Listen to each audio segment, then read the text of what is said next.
வணக்கம். நான் ஸ்ரீரங்கம் ரவி உங்களோட பேசிகிட்ருக்கேன்.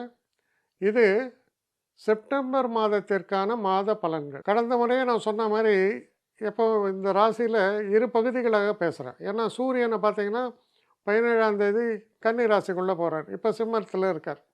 ஸோ இது பார்த்தீங்கன்னா இது 2 பகுதியாக நான் பேசுகிறேன். அதனால் இப்போது 1ஆம் தேதி முதல் 15ஆம் தேதி ஒரு கணக்குக்காக சொல்கிறேன். 1லேருந்து 15 வரைக்கும் ஒரு கணக்கு, 15 தேதியிலேருந்து 30ஆம் தேதி வரைக்கும் இன்னொரு கணக்கு.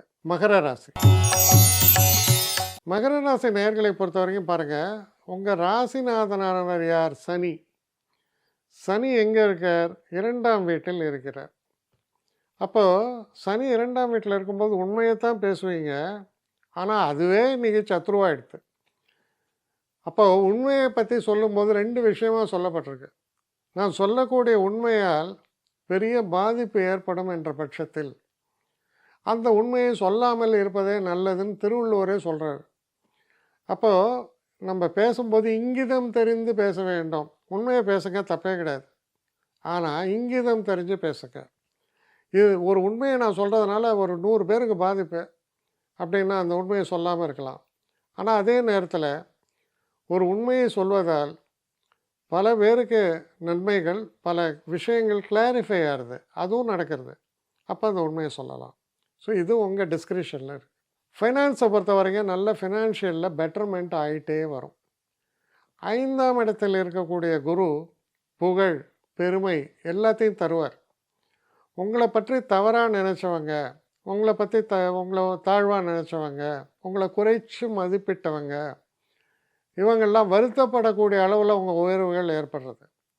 அப்போ அது உங்களுக்கு பெரிய அளவு கான்ஃபிடென்ஸை கொடுக்கும். 3ஆம் இடத்தில் இருக்கக்கூடிய ராகு 2 விஷயம் சொல்லுவாங்க. Working hard, working smart. You will work smart. Hard ஒர்க்கிங்னு ஒன்று, அதே ஸ்மார்ட், அதுதான் ரொம்ப முக்கியமாக சொல்லப்பட்டது. அதில் திறம்பட செயல்படுவீர்கள். யாரை பார்க்கணும், எந்த நேரத்தில் பார்க்க வேண்டும், எதை பேச வேண்டும், இதெல்லாம் உங்கள்கிட்ட கற்றுக்கலாம். அந்த அளவுக்கு சிறப்பாக செயல்பாடுகள் வெளிப்படக்கூடிய காலமாக இருக்குது. அதுக்கப்புறம் பாருங்கள், இந்த முதல் பகுதியில் 8ஆம் வீட்டில் சூரியன், புதன், இது ஹெல்த்தில் பாதிப்பை உண்டாக்கும். கவனமாக இருக்கணும். தேவையில்லாத சில நேரங்களில் பார்த்தீங்கன்னா குழந்தைகளால் பிரச்சனைகள் வரும். கவனமாக இருங்க. இன்றைக்கி பாருங்கள், நிறைய விஷயங்களில் நீங்கள் பார்க்கலாம். அப்பன் பெரிய பணக்காரன், காரை என்னமோ அவன் பையன்தான் பிரின்ஸ் மாதிரி ஒரு 15 வயசு பையன்கிட்ட காரை கொடுக்க வேண்டியது, அவன் ஆக்சிலேட்டர் மேலே ஏறி நிற்பான். 5 பேர் செத்தான் ரோட்டில். அப்போது அப்பா தான் அரெஸ்ட் ஆறு, புள்ள மட்டும் அரெஸ்ட் ஆகலை. ஏன்னா அவன் மைனர். அந்த பாவத்தை செஞ்சதுக்கான ஆள் நீ தானே. சரி, உன் பணத்தை வச்சு நீ தப்பிச்சிடுற, ஆனால் தர்மத்துக்கு நீ பதில் சொல்லணும். என்ன பிரச்சனை உங்களுக்கு வருங்கிறது கண்டிப்பாக ஏற்படும். Don't think you will escape. எதுக்காக எவ்வளோ ஹார்ஷாக நான் சொல்கிறேன்னா, ஒரு விஷயத்தை புரிஞ்சுக்கணும். ஒரு ரெஸ்பான்சிபிலிட்டிங்கிறது அவசியம். சில நேரங்களில் எதுக்காக சொல்கிறேன்னா, அந்த 8ஆம் இடத்துல சூரியனும் இதுவும் இருக்கும்போது, புதனும் இருக்கும்போது, உங்கள் தந்தை சூரியன் யார்? உன் தந்தை. அதை சனி பார்த்தார். அப்போ ஒன்றாலும் உன் தந்தைக்கு ஆபத்துறா, பார்த்துக்கோ. கவனமாக செயல்படுங்கள். தந்தைக்கு இழுக்க ஏற்படுத்திடாத. அவர் ரொம்ப உனக்கு செல்லம் கொடுக்குறாரு, உங்கள்கிட்ட நிறைய பணம் இருக்குது, நீ கவனமாக இருக்கணும். அதுக்காக தான் இந்த வார்னிங் சொல்கிறேன். அப்போ அப்பாவுக்கும் இந்த வார்னிங் பிறந்த பிள்ளை மேலே கவனமாக இருன்ட்டு.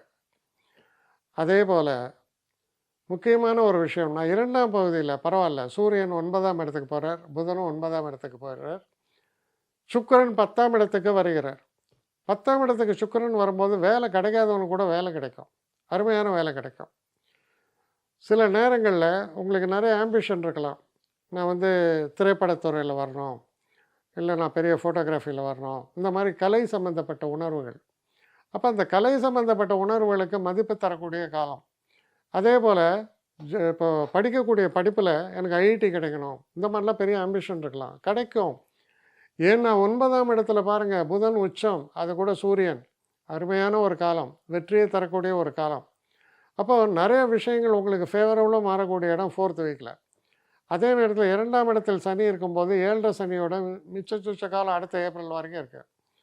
எதுவுமே ஒரு சிறு தடைகளுக்கு அப்புறம் தான் வெற்றிகள் தொடருமே தவிர, வெற்றி என்பது நேராக அந்த கேட் திறக்காது. அதனால் கொஞ்சம் நம்ம கேட்டுக்கிட்ட வெயிட் பண்ணணும். ஒரு சிறு தாமதம், சிறு தடை, அதற்கப்புறம் உங்களுக்கு வெற்றி வாய்ப்புகள். இப்படிப்பட்ட ஒரு தன்மையை தான் உணர்த்துகிறது இந்த காலகட்டம். அப்போது திருமணம் சம்மந்தப்பட்ட விஷயங்கள் வருமா? எஸ், வரும். குழந்தை சம்மந்தப்பட்ட பாக்கியங்கள் ஏற்படுமா? வரும். கொஞ்சம் கூடுதல் கவனத்தோடு செயல்படுங்கள், பொறுமையாக செயல்படுங்கள். அனைத்தும் உங்கள் பக்கம் வெற்றியாக அமையும். என்னை காண்டாக்ட் பண்ணணும்னு நிறைய பேர் நினைக்கிறீங்க. தயவு செஞ்சு என்னை காண்டாக்ட் பண்ணுறதுக்கு ஒரு மெயில் அனுப்புங்க. srirangamravi1@gmail.com. இது ஸ்க்ரீனில் பார்க்கலாம், இது அப்பியர் ஆகும். இந்த மெயிலுக்கு எனக்கு அனுப்புங்க. எனக்கு நிறைய பேர் அனுப்புகிறீங்க, நான் ஒருத்தன் தான் அதை பார்க்குறேன், செய்கிறேன். ஏன்னா இது வேகமாக செய்யலாம் முடியாது. ஒரு நாளைக்கு ஒரு 3 பேர் பார்ப்போம், 4 பேர் பார்க்குறோம். அதனால் கொஞ்சம் டிலே ஆகுது. கட்டண சேவை தான். இந்த கட்டணத்தை செலுத்திய பின்பும் கிட்டத்தட்ட ஒரு 5-6 நாள் ஆகும். சில பேர் நினைக்கலாம் கட்டணத்தை செலுத்தின உடனே அடுத்த நாளே பார்க்கணுன்ட்டு. அப்படி என்னால் முடியல. கொஞ்சம் பொறுமையும் நிதானமும் தேவையும் இருப்பவர்கள் நிச்சயமாக காண்டாக்ட் பண்ணுங்கள். என்னுடைய பெஸ்ட்டு சர்வீஸு உங்களுக்கு கண்டிப்பாக உண்டு. வணக்கம்.